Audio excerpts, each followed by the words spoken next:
ఎన్టీఆర్ హీరోగా కొరటాల శివ రూపొందించిన 'దేవర' బాక్సాఫీస్ వద్ద మంచి విజయం సాధించింది. పాన్ ఇండియా రేంజ్‌లో 'దేవర' బ్లాక్ బస్టర్ అనిపించుకుంది. అయితే ఈ మూవీకి సీక్వెల్ కూడా ఉంటుందని ప్రాజెక్ట్ మధ్యలోనే అనౌన్స్ చేశారు. అందుకు తగ్గట్టుగానే 'దేవర' ముగింపు కనిపిస్తుంది. మరి సెకండ్ పార్ట్ ఎప్పుడు అంటే త్వరలోనే అన్నారు తప్ప ఎప్పుడు అనేది ఎప్పుడూ చెప్పలేదు. బట్ చూస్తుంటే 'దేవర 2' ఇక లేనట్టుగానే కనిపిస్తుంది. అందుకు కారణం NTR lineup. NTR Bollywood debut movie 'war 2' August 14న విడుదలవుతుంది.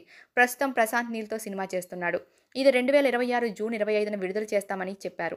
ఇంతవరకు ఓకే. బట్ ఆ తర్వాత 'దేవర 2'నే అనుకోవడానికి లేకుండా నిర్మాత నాగవంశీ 2 సినిమాలు బ్యాక్ టు బ్యాక్ మా బ్యానర్‌లోనే చేయబోతున్నాడు ఎన్టీఆర్ అని చెప్పాడు. ఒకటి త్రివిక్రమ్ డైరెక్షన్‌లో మైథలాజికల్ మూవీ. మరి పౌరాణికం అంటే ఎన్టీఆర్ ఏ రేంజ్‌లో ప్రిపేర్ అవుతాడో చెప్పాల్సిన పని లేదు. నట విశ్వరూపం చూపిస్తాడు. ఆ తర్వాత సితార బ్యానర్‌లో నెల్సన్ దిలీప్ కుమార్ డైరెక్షన్‌లో సినిమా ఉంటుందన్నాడు. ఎలా చూసినా 'దేవర 2' కంటే ఈ 2 better and big projects. So ఇవి వదులుకొని లేదా హోల్డ్‌లో పెట్టి మరీ 'దేవర 2'కు వెళ్తాడనుకోలేం. అంచేత ఆల్మోస్ట్ ఆ ప్రాజెక్ట్ క్యాన్సిల్ అయినట్టే అనుకోవచ్చు అంటున్నారు టాలీవుడ్‌లో. సో ఇక కొరటాల శివ వేరే కథ, వేరే హీరోను వెతుక్కోవాల్సిందే.